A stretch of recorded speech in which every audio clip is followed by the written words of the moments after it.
यदि आप इस चैनल से नए जुड़े हैं तो चैनल को सब्सक्राइब करके बेल आइकॉन प्रेस कर देना, ताकि आने वाली हर कहानी के नोटिफिकेशन आप तक पहुंच सके। और कहानी जैसी भी लगे हमें कमेंट करके जरूर बताइएगा।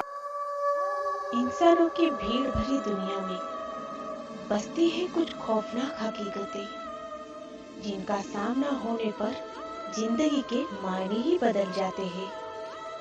जब तक इंसान इन पारलौकिक शक्तियों से रूबरू नहीं होता, तब तक वह इन्हें नहीं मानता। पर जिन लोगों को इस प्रकार के डरावने अनुभव से गुजरना पड़ता है, उनकी जिंदगी खौफ से भर जाती है। आइए जानते हैं कुछ ऐसी ही सच्ची और डरावनी कहानियों के बारे में। ये कहानी एक सच्ची घटना है। आज मुझे ऑफिस से हॉस्टल जाने में थोड़ा ज्यादा ही लेट हो गया था। रात के 1 बज चुके थे। चारों तरफ अंधेरा और सन्नाटा था। रास्ते के आजू बाजू की झाड़ियों में से झिंगुर और सियारों की डरावनी आवाजें आ रही थी। मैं जल्दी जल्दी चल रही थी और इस उम्मीद से कि शायद कोई ऑटो या रिक्शा मिल जाए, मगर ये नामुमकिन था। ये मैं अच्छे से जानती थी। तभी मुझे किसी के रोने की आवाज सुनाई दी। मुझे लगा, इतनी रात में भला यहाँ कौन हो सकता है। मैं उस आवाज को अपना भ्रम समझते हुए आगे चलने लगी, मगर एक बार फिर वही आवाज मेरे कानों पर पड़ी। मैंने सोचा, इस बार मेरा भ्रम नहीं हो सकता। सच में कोई ना कोई रो रहा होगा। मैं सड़क पर इधर उधर देखने लगी और जिस दिशा से आवाज आ रही थी उस तरफ बढ़ने लगी। मैंने देखा, रास्ते के बाजू वाली झाड़ी में एक बच्चा जोर जोर से रो रहा था। मैंने उसे रोता देख पूछा, अरे क्या हुआ, कौन हो तुम? फिर भी वो मेरी बातों को नजरअंदाज करते हुए बस रोते ही जा रहा था और कुछ मेरे बातों का जवाब नहीं दे रहा था। मैंने उसे दोबारा से पूछा, अरे बताते क्यों नहीं, कौन हो तुम और इतनी रात में यहाँ क्यों रो रहे हो?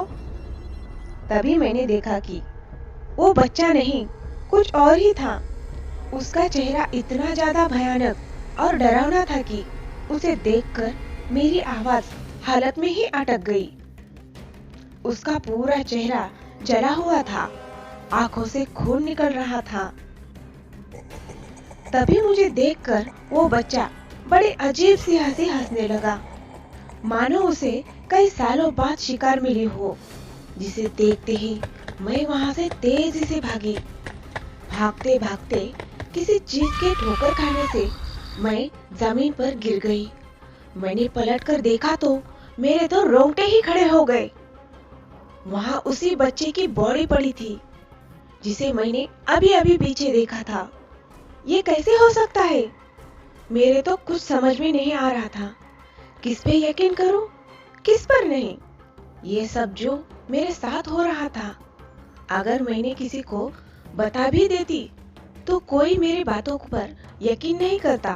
तभी मैंने अपने दोस्त को कॉल किया। उसने कहा, ठीक है, तू घबरा मत, मैं अभी तेरे पास पहुंचती हूँ, तेरा लोकेशन भेज दे।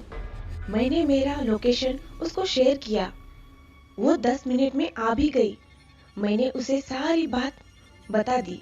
उसने कहा, अच्छा ठीक है, अभी घबरा मत, मैं आ गई हूँ ना, चल सब कुछ भूल कर अब गाड़ी में बैठ।